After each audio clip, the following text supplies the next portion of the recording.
ఋషి పరంపరలో యాజ్ఞవల్క్య మహర్షి ఒకరు.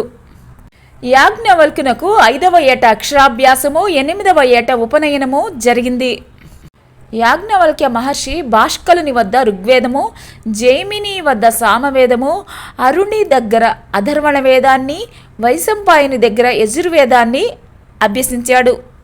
కుమారుడు అనతి కాలంలోనే 3 వేదాలు అభ్యసించి జ్ఞాని అయినందుకు తండ్రి సంతోషించాడు. తరువాత తన కుమారుణ్ణి వైశంపాయని దగ్గరకు తండ్రి పంపాడు. యాజ్ఞవల్కుడు వైశంపాయని శిష్యుడై యజుర్వేదాన్ని అధ్యయనం చేయసాగాడు.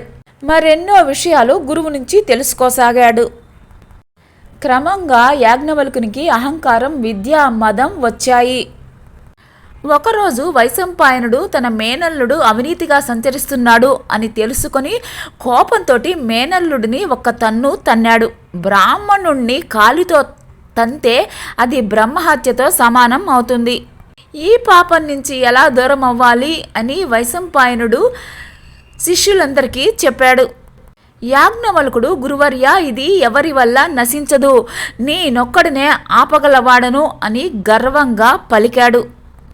వైశంపాయనుడు శిష్యుని అహంకారానికి మండిపడి, యాజ్ఞవల్క, నా వద్ద అభ్యసించిన వేద శక్తితో నన్నే కించపరుస్తున్నావా?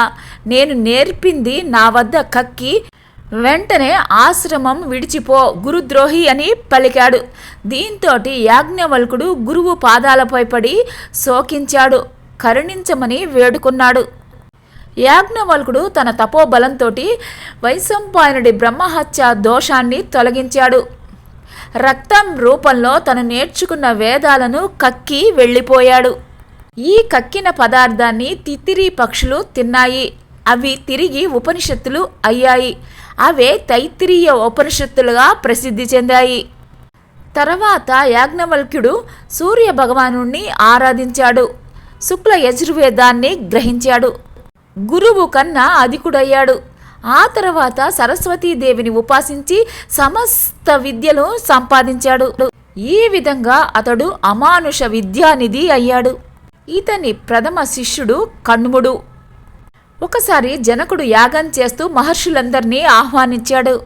యాగం పూర్తి కాగానే అక్కడున్న వారితోటి, మీలో ఎవరు గొప్పవారో వారు ముందుకు వచ్చి ఈ ధనరాశులను స్వీకరించండి అని పలికాడు. ఎవరూ సాహసించలేదు. కానీ యాజ్ఞవల్కుడు తన శిష్యులతోటి, ఆ ధనాన్ని గృహానికి తీసుకుని వెళ్ళండి అని ఆజ్ఞాపించాడు. అక్కడ ఉన్న వారందరితోటి వాదించి గెలిచాడు.